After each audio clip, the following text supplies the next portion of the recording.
আজকে বানাবো ভাইরাল মোমো। তাই প্রথমেই আমি একটা বাটিতে টমেটো, রসুন, কাঁচা লঙ্কা, শুকনো লঙ্কা সেদ্ধ করে নিয়েছি।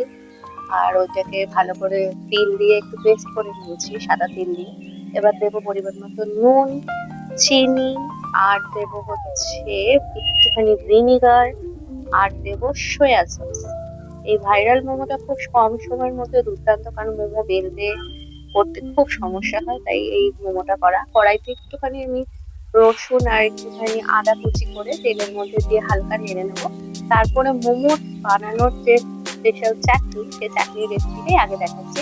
এবার ওই চাটনির পেস্টটা যে করেছিলাম, টমেটো, রসুন, শুকনো লঙ্কা, কাঁচা লঙ্কার, সেই পেস্টটা দিয়ে দেবো। ধনেপাতা থাকলে দিয়ে দেবেন, আমি একটুখানি সাদা তেলও দিয়েছি, আপনারা থাকলে দিয়ে দেবেন।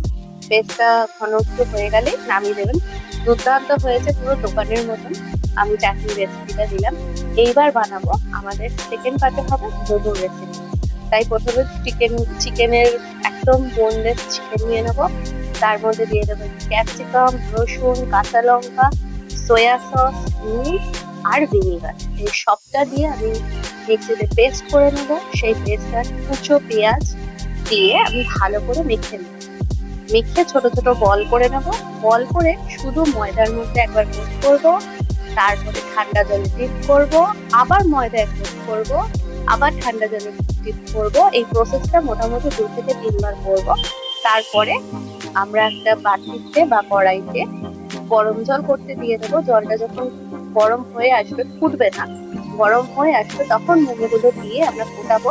একটু নাড়াচাড়া করবেন না, তাহলে মোমো ভেঙে যাবে। মোমোগুলো হয়ে গেলে কিন্তু আপনিই সেদ্ধ হয়ে একদম উঠে আসবে। তখন আমরা একদম গরম মোমোটা নামিয়ে নেবো। এইটা আমি অবশ্যই অনলাইন থেকেই দেখেছি, তাই নিজেও একবার ট্রাই করেছি, খুব ভালো লাগে মোমোটা। এটা ভেজিটেবল মোমো হিসেবে করা যাবে, সোয়াবিন দিয়ে। আপনারা একবার ট্রাই করবেন আর কেমন হয়েছে জানাবেন। প্রথমে ভুল ত্রুটি হয়তো হতেই পারে।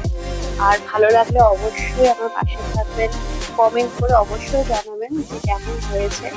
আর চাটনিটাও একবার ট্রাই করবেন। আর মোমোটা দেখুন আমার সেদ্ধ হয়ে গেছে, আমি কিন্তু নাড়া দিইনি, আপনিই হয়ে গেছে।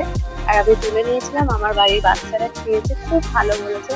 প্লিজ চ্যানেলটাকে সাবস্ক্রাইব করে দেবেন, পাশে থাকবেন, ভালো থাকবেন, সুস্থ থাকবেন। আর এইভাবে আমার চ্যানেলটাকে একটু সাপোর্ট করবেন। আর আপনারা একবার ট্রাই করে খেয়ে অবশ্যই জানাবেন যে কেমন হচ্ছে। টাটা।